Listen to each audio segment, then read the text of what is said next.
injecting your religion into situations where your religion shouldn't be injected into. And generally, understanding what happens when you firmly believe with 1,000,000% of your stupid fucking mind that your made up stupid religion is somehow divinely correct when it's just wrong about everything and you can't admit it. This is a failure. You want to talk about shadow work? Part of shadow work is recognizing when your religion is a stupid bullshit craft. It needs to be destroyed, not protected. So the first mirage of this religion, they're gonna poison all the adults and enslave all the children because they're the Ubermensch. So in this scenario, which one of these religions is insidious? I'll just leave that up to viewer interpretation. I think when you're like, I have to kill everybody to force them to believe in my stupid bullshit made up fucking church, you might need to just get rid of them. Personally. Maybe we should kill them before they kill us and call it self-defense. But we're not done with just that point there.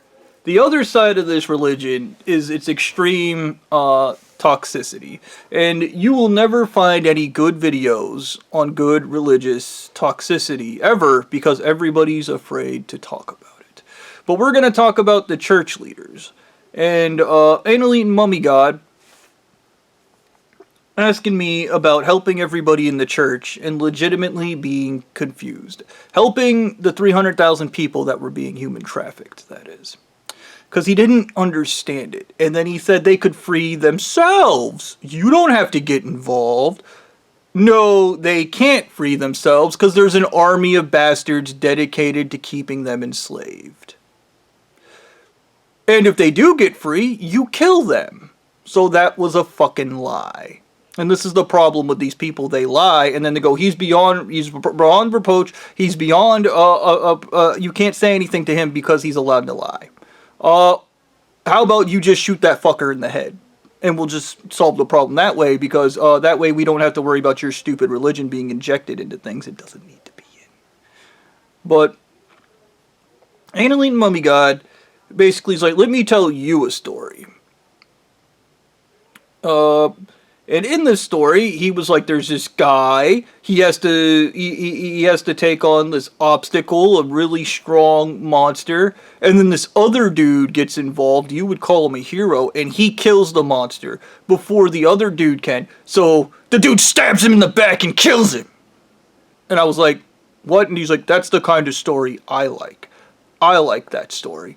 And I was like, what? And he was like, you gotta understand, when you step in to help people, you're robbing them of the opportunity to prove themselves. And I was like, are you an inferiority complex? And he went, no! Anal Eating Mummy God is an inferiority complex. That is why he constantly has to prove to himself things. And that is why if you help him, he lashes out violently.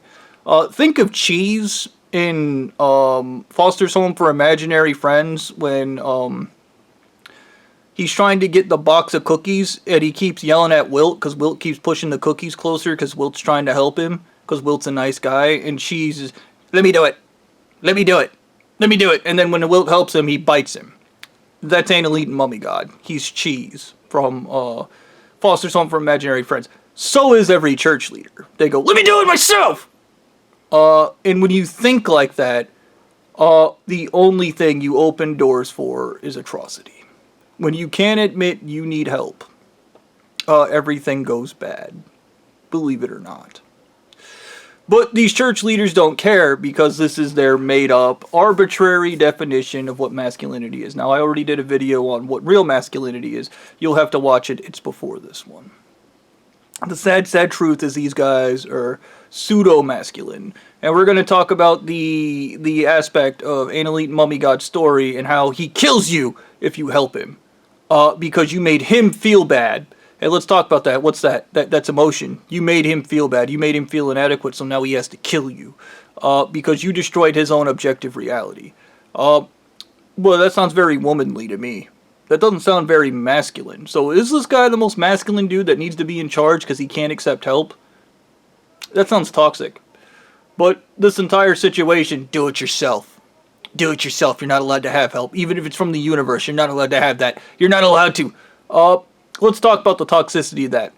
Injecting your religion where it doesn't belong. Injecting your religion where it doesn't belong.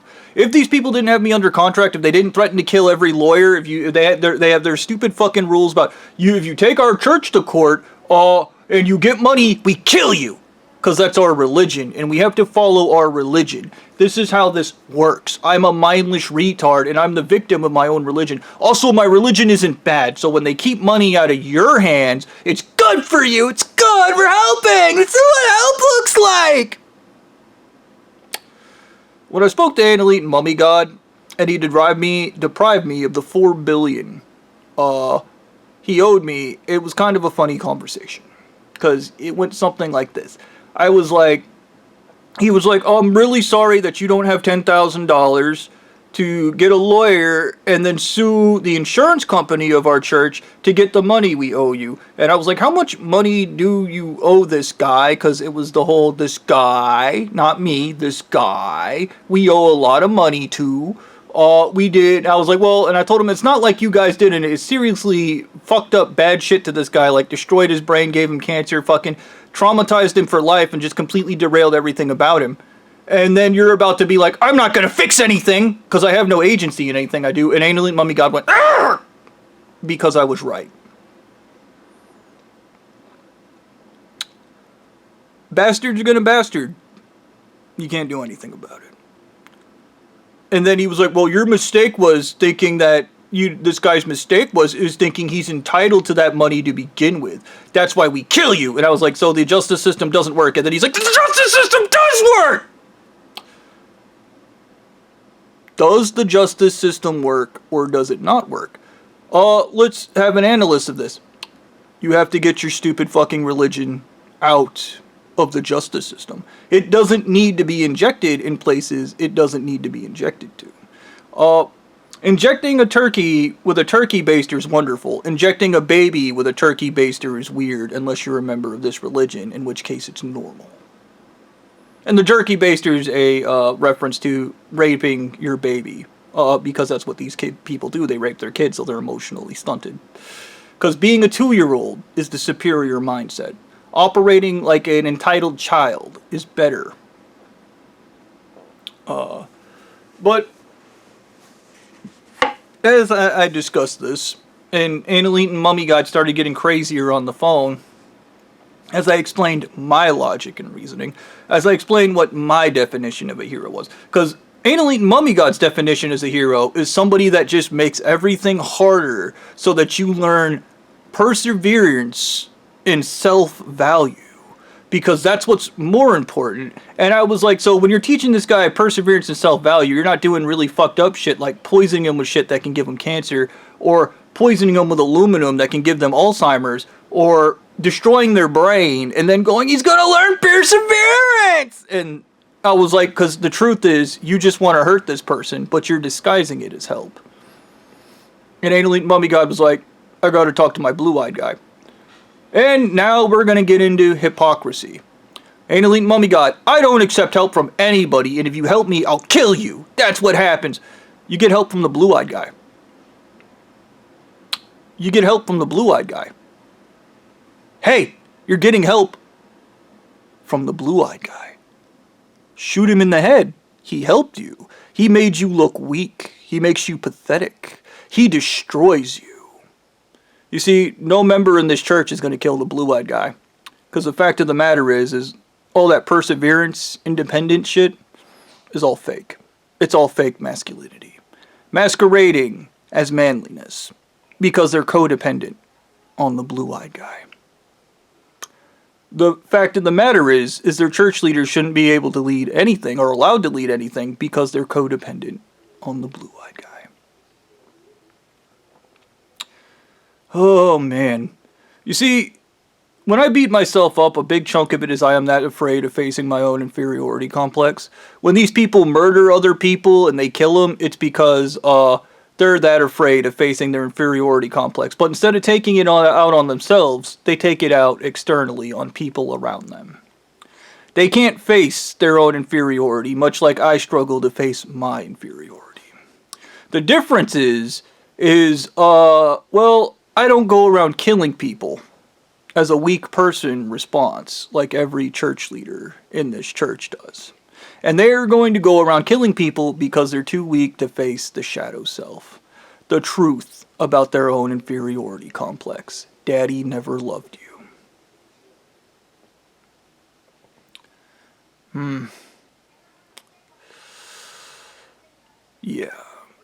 So, in conclusion, what is your definition of a hero? Is a hero somebody that just makes everything worse and then is like, oh, when they persevere, it'll be amazing, even though they have liver cancer, brain damage, permanent vision damage, spinal problems, ADHD, trauma, PTSD, cerebral hemorrhaging, just every neuroses known to man, and then the guy that did it to him is just going to walk off? Anal mummy god and Blondie are just gonna walk off. No agency, no accountability. You deal with it. I don't care. I don't care. But if you did it to them, they wouldn't thank you. They wouldn't go, thank you for this opportunity to persevere. I am so glad you lit me on fire. I am so glad you bombed us back to oblivion. I'm so glad you cut my legs off so I can persevere. Instead, what comes out is spite, rage, and anger. So, I argue this is the peak of religious toxicity. It is okay for me to do unto you, but it is not okay for you to do unto me. And all I ask for is everybody in this church act with integrity and accept that it is okay for me to do unto you what you have done to me, and I expect to be thanked for it. You're not gonna, because you don't have integrity. Neither does Stu, neither does any one of your church leaders, neither does Blondie. Thank you.